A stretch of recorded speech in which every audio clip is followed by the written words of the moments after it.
We're looking at adding fonts today. We're going to have a look at adding 3 different fonts, one for our main heading, one for our subheading, and one for our paragraph of text.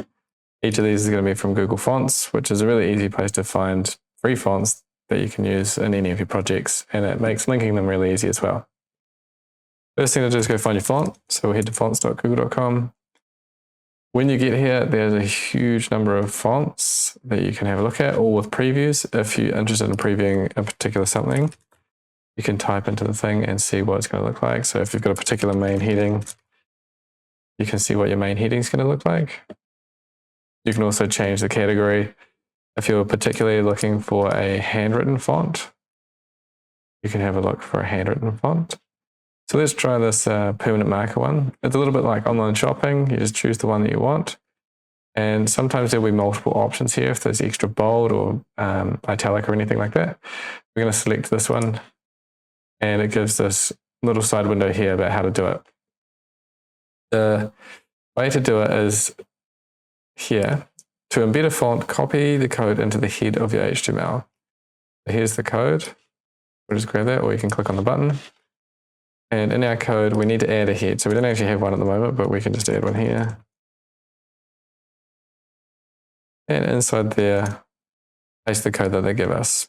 The code that they're giving us is just links to different things that the browser will download. Here's the font, and here's some assets that Google must use to help deliver those fonts. I'm just going to shrink up their head so it's not cluttering up the place. So now we've got access to the font, we need to say how to use it. So how to attach it to this H1. Here we have the CSS rules for the font family. So again, we can just copy this. And here I'm just going to say, just like you normally would with any other CSS, H1 is the selector for the heading. And then we give it the rule font family. I'll bring it out, it might be a bit easier to read. There we go. It's the normal font family that we're pretty familiar with. It's got the main font there, permanent marker, that we've just downloaded. And if permanent marker doesn't work for any reason, it'll fall back to cursive. So if I had a spelling mistake in there, it can't find permanent maker. So it's using cursive as the next best option that's closest to what we want. If we spelled it right, we should be fine. So let's find a subheading that works with this. We'll head back to Google Fonts. Subheadings should be pretty fancy, but still pretty readable, and it should kind of go with your main font. So this one's kind of italic, pretty bold, so maybe this one would be a decent one. Select regular again. And the trick here is that when it gives you this chunk of code, it adds all of them together. So if you just keep adding this and adding this in your heading, like this, it's going to get really, really big. But if we have a look, it's actually in the second one, it's doing permanent marker and caution script in the same one. So we can just delete everything and see how it's doing both.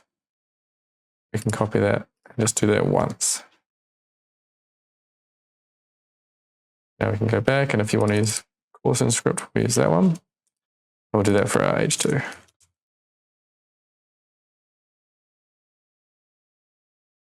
There we go.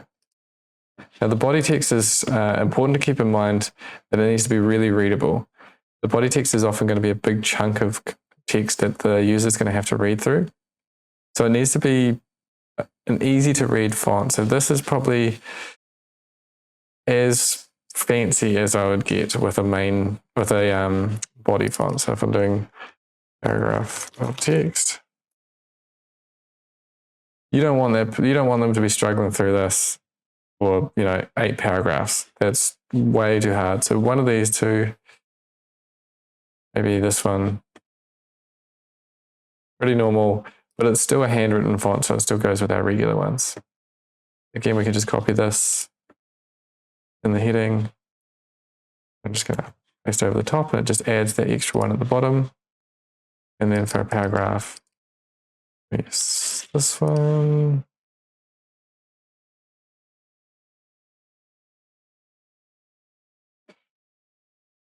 There we go. We've got a very handwritten style website now with a main heading font that's big and impactful, a subheading font that's pretty fancy, but it's differentiated from the main heading, and then a paragraph of text, the body font, which is nice and easily readable, but it still ties in with the other fonts. That's how you add fonts to your website.